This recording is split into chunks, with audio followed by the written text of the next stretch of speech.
para sa isang tao. Binababoy nila yung rules ng ombudsman. Babuyan ang nangyayari, mga kababayan. Grabing pangre-railroad, di umano ang sabi ni Atty. Topacio, mga kababayan, ng gobyerno ngagba. Para lang mailuklok itong si Boyeng Rimulya dyan sa opisina ng ombudsman. Akalain nyo, di ba alam naman natin, yung OIC ombudsman, mga kababayan, na talaga sumunod kay Mark Teres, pinalitan. Dahil yun, mga kababayan, straight as an arrow, hindi daw yun mababayaran. Pinalitan ng kakampi ng ngagba. At nung pumalit, mga kababayan, kakampi nila si Vargas daw. Sabi niya, BFF, mga kababayan, ng Malacanang. At saka, ang asawa daw, kaklase ni Boyeng Rimulya. Ayun, na-dismiss, mga kababayan, ang mga kaso ni Boyeng Rimulya sa ombudsman. Nag-motion for reconsideration, dismiss din agad. Napakabilis. Siyempre, cleared na si Boyeng, mga kababayan, pero subalit na tapat nagsampa ng kaso sina Atty. Topacio. At maging si Baste, mga kababayan. Anong ginawa na naman ng OIC na ombudsman daw? Naglabas ng resolusyon, mga kababayan, na bawal na. Bawal na daw idakit, mga kababayan, yung mga bagong kaso. So, hindi na dakit daw, mga kababayan, ang kaso isinampa. Dakit, mga kababayan, meaning parang nalista doon na, ready for investigation na. Hindi nadakit ang kanyang isinampang kaso, mga kababayan. Pero yung kay Baste, nadakit na yun, mga kababayan. Meaning okay. Pero anong ginawa na naman ng mga bangag, mga kababayan daw, ng OIC Ombudsman? Ginawang retroactive, mga kababayan, ang bago nilang kautusan na mag-retroactive ng 5 days para masali na ma-invalid yung sinampang kaso ni Baste sa Ombudsman. Hay nako. Yan ang sabi ni Atty. Topacio. Na ngayon pa lang, mga kababayan, puro kababuyan na ang pinaggagawa ng mga kabangagan para lang sa isang tao, Isang tao na gusto nilang mailuklok na ombudsman na si Boyeng Rimulya daw, mga kababayan. Kung ngayon pa lang, kabalastugan ang ginagawa, paano na kung magiging ombudsman siya? Panoorin niyo po, Etong mas nakakabahala. Mas nakakabahala. Alam niyo naman, ni railroad nitong acting OIC ng ombudsman. Acting na OIC. Etong mga kaso laban kay Acting, mga kababayan, yung OIC, mga kababayan, na si BBM rin ang nagtalaga. Diyos ko. Diba? Hindi pa nakakapili ng mga kababayan. Ombudsman talaga si BBM dahil kailangan pa yang i-assess ng JBC, Judicial and Bar Council. So mayroon talagang, mga kababayan, in charge na OIC Ombudsman. Anong nangyari? Sinibak, pinalitan ni BBM, mga kababayan. At ang sabi, yung taong iyon, mga kababayan, na pinalitan ni BBM, ayaw doon nun talaga, mga kababayan, ng kabalastugan. Straight as an arrow. Hindi nababayaran, mga kababayan. Pero, sinibak ni BBM. Pinalitan ng acting OIC. Acting na OIC pa. And then, anong nangyari kinalaunan? Na-dismiss agad ang kaso ni Boyeng Rimulya sa ombudsman. Ni railroad, sabi ni Atty. Topacio. Secretary Boyeng Rimulya. Yung kitang-kita naman nila ang pattern bago mamaya i-discuss natin yan. Ako pa pagbibintangan natin yung mga kamoting kahoy na may ulaw. Kamoting kahoy. Ng timing. Kita nyo, ang timing yan ay dinismiss yung mga kaso ni Secretary Boyeng Rimulya ng acting OIC. Na itinalaga ni BBM. Timing ay nagkakaroon ng deliberation ng JBC at ipinagsasaksakan ni Secretary Boyeng Rimulya ang sarili niya. Bagamat may kaso siya, anong ginawa? Binraso nila. Pinadismiss nila. Nag-MR si Senator Amy Marcos. Isang araw lang ba, mga kababayan, o dalawa? Mayroon agad na resulta ng MR. Usually yan, ang tagal ko ng abogado, nagpa-practice din naman ako dyan sa ombudsman. Opo. Pag dinismiss niya, nag-MR yung kabila. O na-file, nag-MR yung kabila, pinasasagot yung kabila. Eto, hindi pinasagot yung kabila, dinismiss na agad. Para lang walang kaso, si Boyeng Rimulya. Eto pa. Buti naman, mga kababayan, nagsampa ng kaso si Baste. Mayroon na namang kaso si Boyeng Rimulya doon. Baka sabihin naman nila, double jeopardy. Dismiss agad ito. Ang mga animal. It gets even worse. Ito ngayon ito ang problema Kitang-kita nyo kung paano binabraso. Dinidisregard. Isinasantabi. Hindi sinusunod ang batas. Okay. Nag-file po ako Mabuti naman mga kababayan para ano. Talagang maharangan yan si Boying dahil ang purpose niyan mga kababayan, ipakulong si VP Sara Duterte. At hindi din siya bagay mga kababayan. Politician, Lord. Itong mga flood control nila ngayon mga kababayan, this is the like the first step sa kanilang maitim, malagim na plano na naman. Ayaw idakit para hindi mapapunta ro sa system, para mabigyan pa ng clearance si Remulla. Okay. Sabi nila, ini-evaluate daw nila. Evaluation. Eto, hindi na po valid yang sinasabi nilang evaluation. Wow. Dati kasi po, pag file ninyo, ini-evaluate, saka pina-file. Tinitingnan kung ipa-file o hindi. Ayun. Diyan nagkakaroon ng kalokohan noon. Okay? Diyan nagkakaroon ng kalokohan. Yung sinasabi nilang parking fee. Minsan, may mga corrupt, nagbabayad, hindi ko naman sinasabing lahat, maraming matino sa ombudsman. Napakarami. Kaya lang, sabi nga nila, sa bawat gubat ay may ahas. May matsing. May nagbabayad, wag mo munang itapusing evaluation na matagal para wala akong kaso. Ang ginawa ng dating ombudsman, si Justice Samuel Martires, naglabas siya ng isang memorandum. Ang sinasabi dito sa memorandum na ito, na may petsang May 5, 2025, yan, wala ng evaluation. Automatic. Pagka may nag-file ng kaso, i-assign agad ng docket number, dalawa. Isang administrative at isang criminal. Because baka may administrative aspect yung ginawang krimen. Okay. At iraraffle agad sa Graft Investigation and Prosecution Office. Iimbestigahan agad. Para maputol yung kalokohan dun sa evaluation. Grabe, no? Hindi nila sinunod ito, ayaw nilang idakit. Kaya nag-demand ako, sinulatan ko sila, idakit nyo. Hindi pwede yan, merong memorandum order. Alam mo ang ginawa? Nag-issue ng bagong memorandum order, hindi na daw valid ito. Hindi na daw automatic docketing. Grabe, Grabing pag, mga kababayan, no? Pang-uunggoy nitong Marcos administration para lang mailuklok yung kanilang gusto si Boying Remulla, mga kababayan na ombudsman. Suspended. Para lang hindi magkaroon ng kaso si Remulla. Can you imagine? Para sa isang tao, binababoy nila yung rules ng... Pati ombudsman, binababoy mga kababayan. Tingnan nyo. Tapos kung maupo yan, wala na. Siguradong babuyan na mga kababayan. Ombudsman? Hala. Para sa isang tao. Imagine niyo yan. Okay, ito pa ang kalokohan Binababoy Sinabi ang yung sa akin ombudsman. daw, hindi idadakit. Dahil? Ito pa. Dahil wala nga daw visa yung May 5, 2025 Overdue na order. Oo. Okay. Superseded. Ito pa ang kalokohan. Saan ka nakakita ng ganito? Yun daw suspension ng automatic docketing. Retroactive for 10 days. I-apply. Mabaliktad ng petsa. Bakit? Kasi nadakit yung kay Mayor Baste. Nadakit. Gusto nilang tanggalin yung docket. Can you imagine? Wow! Nakadakit na. Pinatatanggal yung docket. Retroactive pa. Ay, nako. Ang kay Baste, mga kababayan, gustong tanggalin sa docket na. Ano to, kababuyan na mga kababayan. Para lang sa isang tao. Boying Remulla, handang babuyin na mga kababayan. Nitong mga animal, ang opisina na mga kababayan, uusig dyan sa mga kurakot. Ang manner nila pagluklok ng kanilang ombudsman, sa manner of corruption, mga kababayan, ganito, klaseng kababuyan. Ganon katindi ang ginagawa. Ngayon, question. Grabing kababuyan, no? Sabihin na nating legal ito, na hindi legal ito. Kasi OIC ito eh. Opo. OIC lang, limited po ang powers ng OIC. Okay.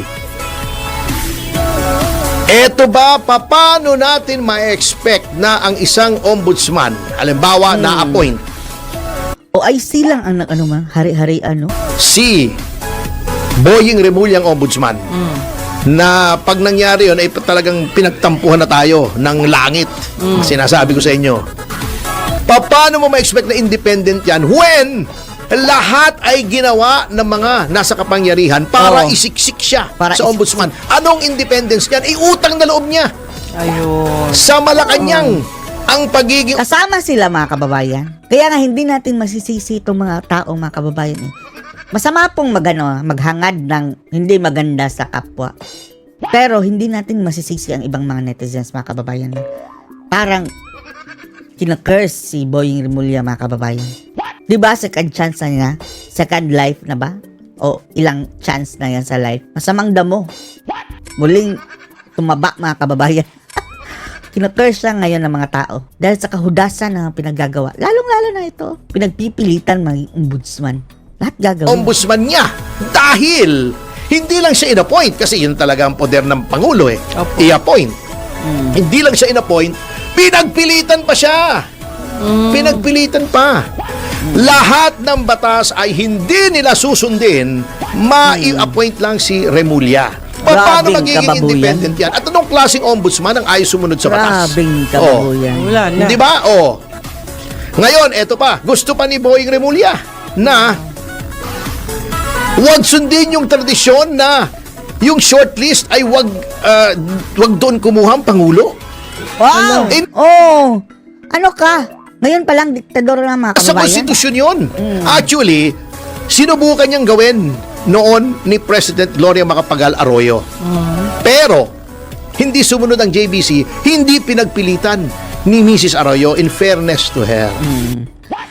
Bakit hindi makialam dito ang mga kababayan, no? Supreme Court. Anyway, eto ngayon, ang nangyari, Meron merong mga, teka, nawala eh.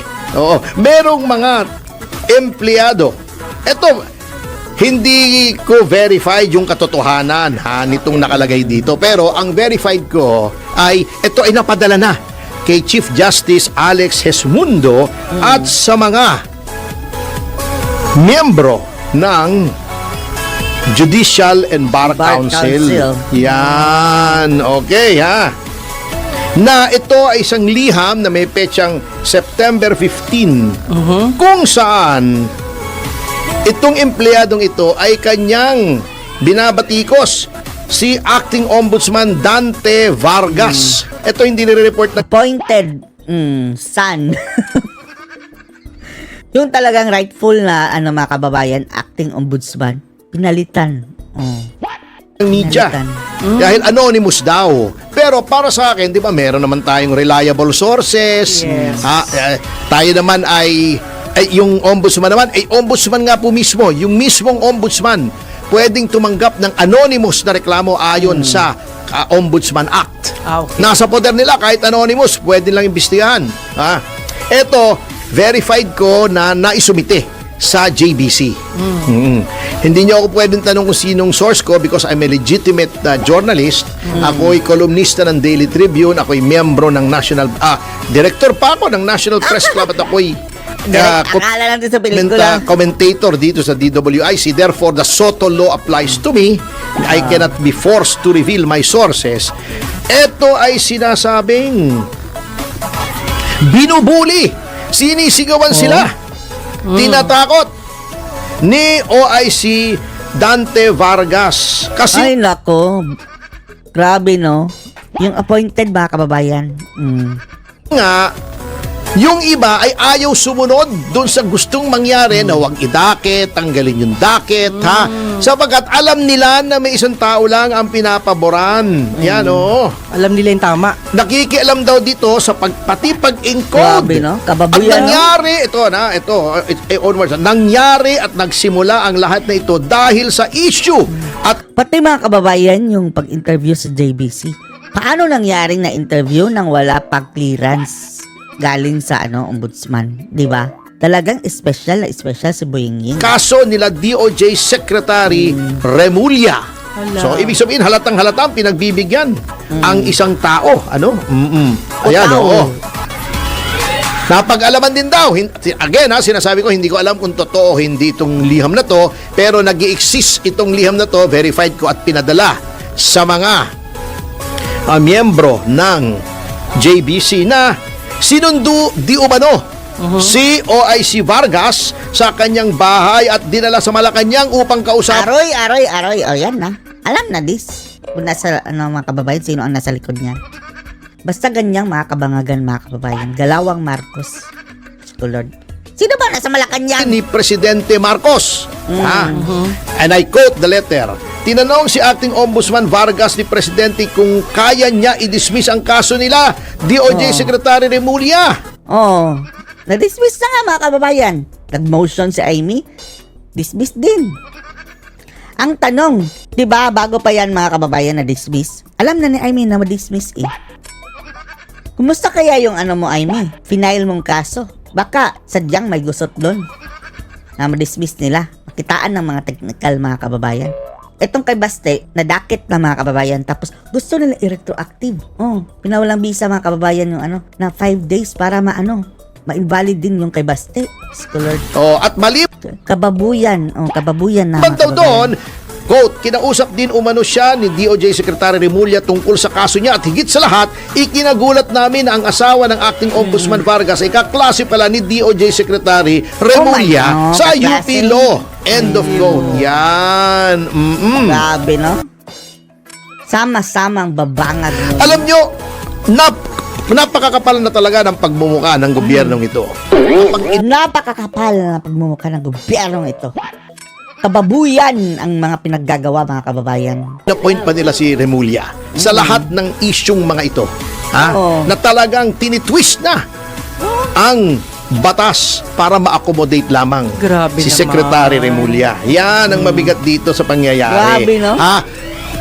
Baka akala nila nalilihis na ang ating pansin. Wag po nating ipagpaliban to. Wag nating kalimutan to. Wag nating bitawan tong isyong ito dahil importante rin po ito sapagkat this will determine kung sino magiging ombudsman in 7 years. Oo nga, 7 years mga kababayan ha. Kahit si Sara pa ang presidente, siya pa rin ang ombudsman. Oh, tapos, mamimili sila mga kababayan ng sinong ipapakulong. Diyan pa lang, sa pagpili pa sa kanya, illegal na ang mga pinagagawa.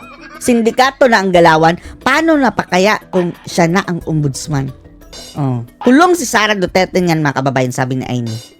Si Amy rin nang sabi ha. Pati ang mga kakampi, pati mga kapamilya ni VP Sara uubusin niya. Ngayon kung compromise ang integrity, ang independence ng ombudsman, kung tuta ng gobyerno, tuta ng namamahala ngayon ang ombudsman, hindi na independent po yung ombudsman. Can you imagine how can you be independent kung itong pamahalang ito lahat sinisira ang mga institusyon, nilalabag ang batas para lang mailagay ka dyan? At isa pang problema niyan, katatapos na ng bar exam, masisira din yung thinking ng mga bago. Yes, Oh. Wala na. Integridad, pati ang abogado mga kababayan, masisira dahil kay Boy. Oh. Yan ang magiging mali. Kaya kami, as a Citizens Crime Watch, ay dinidenounce namin ito. At Paano yun mapipigilan? Lalong-lalo yung si Vargas mga kababayan ng OIC Kuno. bukas nga ay may press con kami para din i-discuss yung ilang mga bagay tungkol dun sa flood control at may mga ibang impormasyon kami na dapat malaman na parang nalalagtawan yata kasi puro kontraktor, puro DPWH, wala na yata yung mga politiko, tinatanggal na. Pero, anyway, italakayin ko lang ito, ano? So, nag-file po ako ng kaso. Nag-file din si Mayor Baste Opo. sa Davao. May Deputy Ombudsman doon for Mindanao. Dito naman sa main office, final ko. Opo. Okay. Mga kaso po itong lehitimo. Ano yung Legit? kasong final ko? Hindi ba matagal ko nang sinasabi? At yan ay nasa media reports last year pa. Napafailan ko ng arbitrary detention si Justice Secretary Remulla at si Director Jimmy Santiago. Bakit? Oh, NBI mga kababayan. Good job. Sapagkat inaresto nila si Cassie Leong at saka si Sheila Go doon sa immigration. Okay, ito mga kababayan dahil hindi double job para dito. Dahil yung kay Amy, tungkol kay PRRD. Baka kasi mga kababayan, makakalusot. Pero ano ba yung sinampang kaso ni Amy? Mahina ba? Palyado ba? Bakit dinismiss ng ombudsman? Hindi ba yun pulido? Minsan mga kababayan nate-technical. Bakit kasi si Amy? Dapat yung pamilya ng mga Duterte ang magsampa ng kaso mga kababayan. Si Amy ang pinasampa na dismiss tuloy, baka na-technical. Pagkatapos sila ay na-intercept sa Indonesia at ibinalik dito. Okay, papaliwanag ko kasi yung mga sinasabi ng mga ulalo na hindi nakakaintindi. Ha? Meron daw namang warrant. Mga kasama, wala pong warrant si Cassie Leong at si Sheila Guo. Okay. Eto. Si Abalos, isali mo Ang rin. meron po sila ay they were cited in contempt ng Senado at ng House. That is not a warrant of arrest. Ang pag-cite sa iyo sa contempt ay iuutusan yung OSA, Office of the Senate Sergeant at Arms, at yung House Sergeant at Arms to take you into custody. Ang warrant of arrest po ay ini-issue ng husgado. Husgado lang po ang nakakapag-issue ng warrant of arrest. So, nakialam doon si Boying, mga kababayan, dahil iba sila Kapag batripan ka nila, mga kababayan, kawawa ka talaga. Gagamitin nila ang kanilang sariling batas na may butas. In connection with a crime na nagkaroon na po ng preliminary investigation at sinampa na sa korte. So wala pong warrant. Anong ginawa? Nandun po, very clear sa affidavit of arrest ng mga NBI agents. Kinuha daw sila sa Bureau of Immigration dahil nagba-violate sila ng Passport Act at ng Law on Obstruction of Justice. Ngunit, pwede ka lang mag-aresto ng walang warrant ng isang tao. Opo. Meron pong mga kondisyones kasi ang general rule sa ating General rule. konstitusyon, hindi pwede mag-aresto ng walang warrant. That is the rule. Opo. Ano exception? When a person is about to commit, is committing, or has committed a crime. Okay. May nakakita sa'yo, pwede kang kahit mamamayan citizen's arrest. Pwede rin any law enforcement officer. Ano yung committing? Ano yung about to commit? May nakita ka, nagbubunot ng baril, may babarilin. Commission of a crime yun, homicide yun or murder as the case may be. Pwede mong hilihin yun. May bumaril, nakita mo. Okay. Yung tao, bagsak. Arestuhin mo. Pwede. Walang warrant. Has just committed a crime. Katatapos lang mag-commit ng crime. Opo. At yung law enforcer has reasonable grounds to believe that yung taong inaresto niya, yun ang nag-commit ng crime. Halimbawa, may nag-snatch. Hindi mo naman nakita yung snatching. Opo. Sumigaw yung babae. Magnanakaw. Kinuha yung bag. Bangag! Magnanakaw, kamalaslas! Ganyan ang sigaw ng babae. Yan ang sigaw ng babae. Nakita mo may tao. Tumatakbo. Tumatakbo siya. May Kuting! bag. Apo. Yun. Pwede yun. Has just committed a crime. Pwede yun. Pero dapat nakita mo. Ito yung obstruction of justice. Ang sinasabi nila, hindi naman dito sa Pilipinas ginawa. Sa labas. Sa Indonesia, kung meron man. Unang-una, walang jurisdiction Opo. ang korte ng Pilipinas o ang law enforcers ng Pilipinas. Dahil crime is jurisdictional. Ayun pala Sa lugar, yung venue is jurisdictional. Pag hindi dito ginawa, hindi pwedeng pwede kasuhan yun. dito. Yun lang ang ginawa sa Valenzuela. Hindi mo pwedeng i-file sa Makati. Okay. Ganun po kahigpit sa crime. Lalo na hindi ginawa sa Pilipinas. Yung sinasabi nilang violation ng Passport Act, nung in-inquest, lumabas, wala naman palang violation ng Passport Act si Cassie Leong so kasi wala. Pilipino siya, born here. Valid yung passport. Anong problema? Wala naman siyang alias katulad ni Alice Guo. So, malinaw na malinaw, mali yung ginawa ng NBI. Mali. Okay? Paano yun?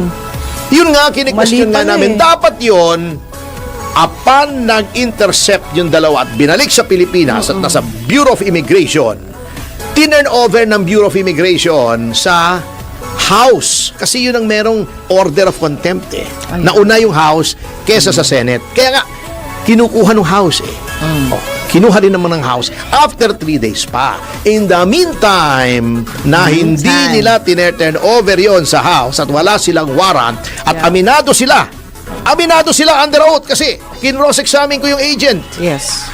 Nung in-arrest nyo, may warrant kayo, wala. Bakit? Inutusan ho kami ni Director Santiago. Okay. Nung tinanong ko naman, in-question ko, Akala natin nag-resign na yun, mga kababayan, no? Hindi pa na napalitan. nandoon ako sa BI. Eto, magka-lie detector test ako. Hmm. Sir, bakit naman inaresto ito? Wala naman kayong warrant. Utos ng secretary.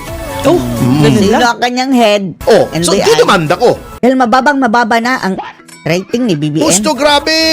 Wala. Ang pagtaas, yung level ng dami ng Opo. mga Pilipino walang trabaho ay Oo. umabot na doon sa panahon ng pandemic. Wow! Oh. Bangag. Supposedly, mga kababayan, sama-sama tayong babangong muli. Bakit naging pandemic level na ulit? Sama-sama tayong babangon o babangag? Oh, ano yan nga? Tapos ang ayuda, mga kababayan, ano? Mas malaki pa kaysa sa pandemic. Grabe. Meron pa tayong ano ngayon ha? Papa, Poverty, Presidential Advisor for Poverty Alleviation na si Gadon. Siya lang ang naalibyuhan, mga kababayan. Si Gadon lang ang naahon, bumangon. At bumangan Ngayon siguro. meron pala sa ngayon na 2.59 milyon na tao na walang trabaho. Ang Ala. dami. Ito ay tumaas mula sa 1.95 milyon na tao na Pilipino just 1 month before. Grabe, no? Oh. Kasalanan ito ng bangag. Ayan. Yan, mabigat ito ha. Ang daming wala. Tapos kung sila ang tatanungin, mga kababayan, ang ganda na ng ating bansa. Ay, nako. Haliwat ka ng kurakutan. Yang mga data nila, mga kababayan, guni-guni. Kagaya ng 5,500 flood control. Katulad lang din yan, mga kababayan, ng kanya mga pinagsasabi sa kanya SONA, kung saan-saan, mga kababayan. Lahat yan, mga guni-guni. Ng trabaho, kaya ang dami nagsusugal pero wag nyong ilagay sa sugal yung Ayun. inyong pag-aseso. Walang mangyayari. Yan din sugal, na mayagpag yan, mga kababayan, pag upo ni BBM. Inalis sila ang pogo na ang nagsusugal, mga kababayan, mga banyaga, pinalitan ng pigo na ang nagsusugal, mga Pilipino. Ay, mga animal. Oo, at hindi lang yun ha, hindi lang Walang action si BBM, no?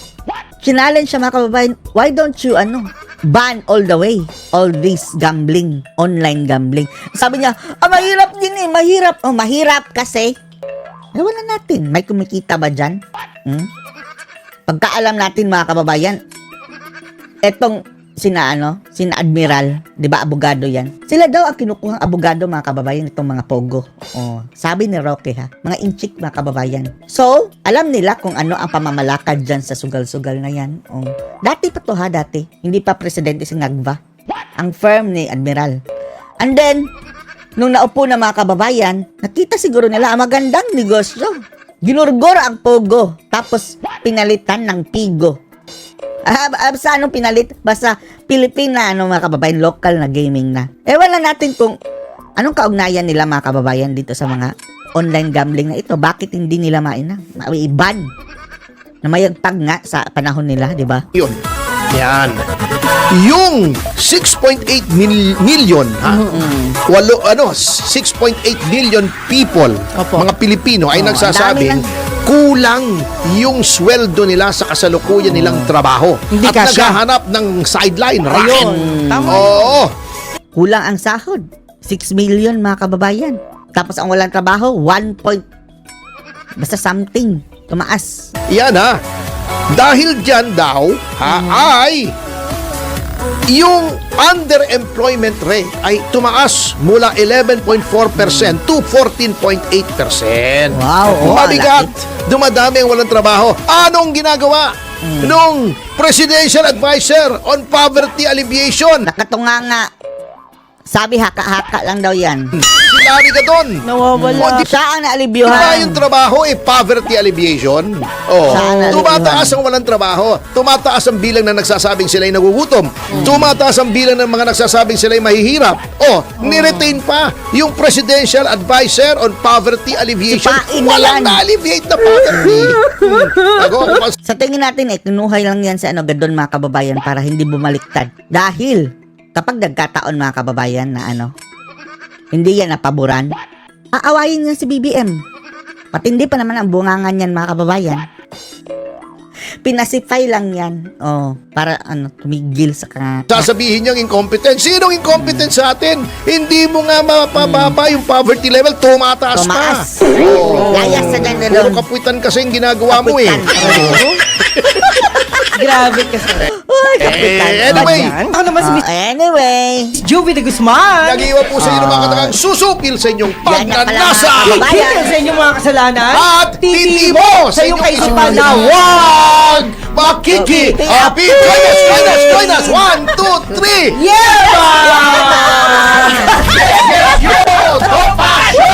Yeba? Parang Hadouken ni Lenny mga kababayan. Hadouken! Oh, yeba! Oh, ano masasabi niyo dito? Post. Ikaw